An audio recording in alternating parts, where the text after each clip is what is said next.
Setiap manusia telah Allah tetapkan rizkinya. Apa yang dimaksud dengan rizki yang mencari-cari kita tadi? Fadlullah. Apakah berarti Allah menambahkan rizki kita dari yang sudah ditetapkan? Baik.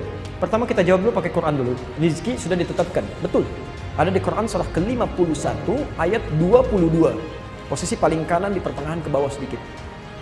Wa fis samaa'i rizqukum wa ma tu'adun. Wa fis samaa'i, dan di langit itu rizqukum, rizki Anda telah ditetapkan. Wa ma tu'adun, dan dijanjikan oleh Allah akan diberikan. Rizki kita sudah ditetapkan dan dijanjikan akan diberikan. Jadi mustahil ada manusia yang lahir ke muka bumi ini tidak memiliki rizki, itu mustahil. Mustahil. Bahkan kata Nabi telah ditetapkan sebelum kita dilahirkan. Ya. Kalau Anda lihat yang paling gampang di Al-Arba'in An-Nawawiyah, posisi hadis nomor 4 dari Abdullah bin Mas'ud. Di kitab terjemahan posisi paling kiri, ya. Inna ahadakum yujma'u fi batni ummihi 40 yawman nutfah. Setiap Anda diciptakan dibentuk oleh Allah di perut ibundanya 40 hari pertama baru berbentuk nutfah, percampuran antara spermatozoa dengan ovum. Thumma yakunu mithla dzalika 'alaqah. 40 hari kedua berbentuk 'alaqah, zirat yang mulai menempel di dinding rahim. Thumma yakunu mithla dzalika mudghah. 40 hari ketiga usia 4 bulan berbentuk mudghah, daging sekunyahan yang mulai punya bentuk. Ya, fayursalu ilaihil malak, maka usia 4 bulan ini diutus malaikat. Fayanfukhu fihi roh, meniupkan roh dengan izin Allah. Wa yu'maru bikatbi arba'in, dan diperintahkan menetapkan 4 hal. Pertama kali bikatbi rizqihi, menetapkan rizki. Rizki kita itu sudah ditetapkan oleh Allah sebelum kita bahkan terlahir dan akan dibawa sampai kita menghadap pada Allah Subhanahu wa taala. Jadi tidak akan ada orang meninggal sebelum dicukupkan rizkinya. Jelas di sini? Baik. Pertama, maaf, rizki tadi ditetapkan di mana? Di langit. Kita hidup di mana? Di bumi. Masya Allah, maka rizki itu mesti turun ke bumi. Ya kan? Mesti turun ke bumi. Karena itulah kemudian Allah turunkan rizki ini ke bumi. Al-Baqarah ayat 29. Posisi paling kanan sebelah bawah. Huwallazi khalaqa lakum ma fil ardi jami'a. Dan kemudian Allah ciptakan, jadikan untuk kamu semua yang ada di bumi untuk kamu. Karena kamu tinggal di bumi, rizkinya kami turunkan ke bumi. Jelas ya? Rizki ditetapkan di langit, kita hidup di bumi, diturunkan ke bumi. Baik. Sekarang ibu bapak tinggal di mana? Enggak, di Kelapa Gading. Bumi kan luas. Bumi luas, ya. Hati-hati. Barangkali Anda di Kelapa Gading, rizkinya ternyata ada di Sumatera. Ya, rizki Anda turun di Sumatera, maka Anda kan harus berangkat, ya. Kerja dapetin itu, ya. Di Kelapa Gading pun masih luas. Ya, tinggal di Istiqamah, rizkinya di mall misalnya kan, dekat mall sana. Maka kan harus berangkat kan? Harus kerja, harus beraktivitas. Maka turun Quran surah kedua Al-Baqarah ayat 168. Posisi paling kanan sebelah bawah, ketentuan umum. Ya ayyuhan nasu, hei manusia, kulu mimma fil ardi halalan thayyiba. Silahkan Anda bekerja, beraktivitas untuk cari makan itu. Ini bahasa kiasan, kinayah kalau dalam bahasa Arab.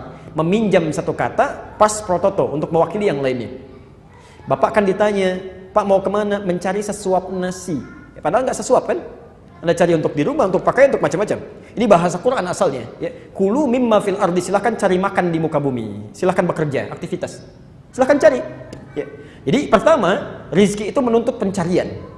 Dan itu ditetapkan oleh Allah kepada seluruh manusia. Hukum Allah berlaku di bumi. Sunnatullahi fil kaun. Jadi maaf. Rizki itu pertama terkait dengan ikhtiar kita. Jadi kalau ada orang misalnya, mohon maaf ya, ada orang walaupun soleh sesoleh apapun tidak mau berikhtiar, nggak akan turun juga. Dia harus cari. Ya. Dan tidak ada hubungan dengan iman. Kaya tidak ada korelasi dengan iman. Misal, mohon maaf, kenapa ya saya sholat, tapi kok orang itu nggak sholat dia kaya? Ada kata-kata itu, Pak. Kami pernah bertaklim, ada orang mengatakan, Ustadz kenapa mesti sholat? Toh yang nggak sholat pun bisa kaya. Kami sampaikan syarat kaya itu bukan sholat. Syarat kaya itu bekerja. Jadi kalau Anda nggak kerja keras seperti dia, ya nggak akan dapat rezeki Anda. Sholat itu menjadikan kaya Anda menjadi berkah. Harta Anda bermanfaat, itu fungsi sholat.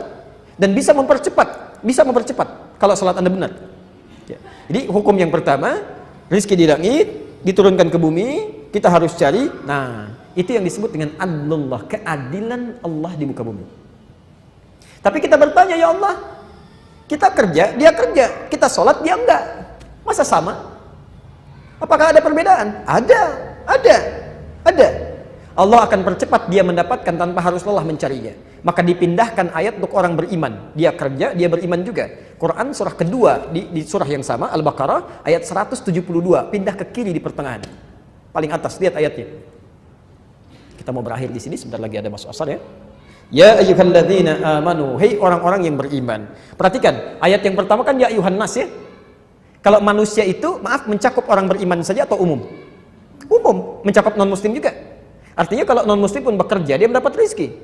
Tapi ayat ini ya ayyuhalladzina amanu, hei orang-orang yang beriman. Kalau beriman itu orang Islam saja atau non-muslim juga?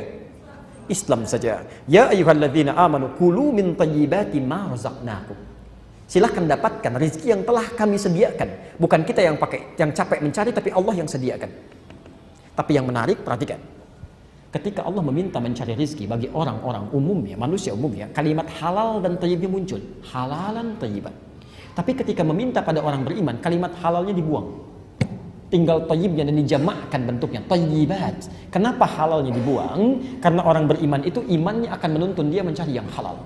Jadi kalau ada orang beriman mencari yang haram, itu tandanya ada yang salah dalam imannya. Ada yang salah dalam imannya. Dan kalau Anda selalu mencari yang halal, sekalipun sedikit, maka Allah akan tambahkan berkah di dalamnya, menjadi banyak. Lihat, kalimat tadi halal dan thayyibah. Halal, thayyib, thayyibnya tunggal. Nanti kita bahas dengan rinci saat masuk ayat ini. Thayyiban itu bentuknya mufrad. Mufrad itu tunggal, satu. Jadi kalau orang-orang tidak beriman, mendapatkan rezeki sebanyak apapun, kelihatannya sedikit. Satu aja kecil. Kecil. Ya, 1 miliar kecil aja, 10 miliar sedikit aja. Makanya dibuat capek, kerja lagi, dapat, tapi kelihatan seperti kecil, nggak ada kenikmatan. Tapi orang beriman, thayyibat, dijamakkan bentuknya oleh Allah ingin memberikan pesan. Kalaupun kamu dapat kelihatan sedikit, tapi kami berikan berkah di dalamnya. Masya Allah. Diberikan 500 ribu, sebulan gak habis-habis. Mau makan, temannya traktir. Pengen buah dari desa kirim. Masya Allah. 500 ribu gak habis-habis. Orang 50 juta 3 hari habis. Masya Allah, apa yang salah? Nggak ada keberkahan. Bapak pilih mana? 500 ribu berkah, 50 juta tidak berkah. Jangan katakan 50 juta berkah. Itu nggak mudah deh. Tayyib. Jadi, nah, ada lagi yang hebat yang ketiga. Saya tutup Quran surah ke-7 ayat 96.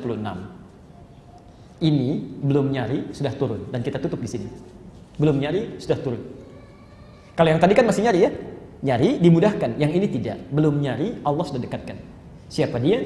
Walau anna ahlal qura amanu wattaqau lafatahna 'alaihim barakatin minas sama'i wal ardh.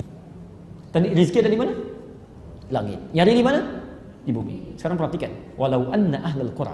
Kalaulah satu penduduk kota, satu penduduk negeri, jangankan satu orang, sependuduknya, dia beriman kepada Allah, dia tingkatkan takwanya. Dia kerja, dia sholat juga, dia kerjakan sunnahnya, dia puasa sunnah, masya Allah.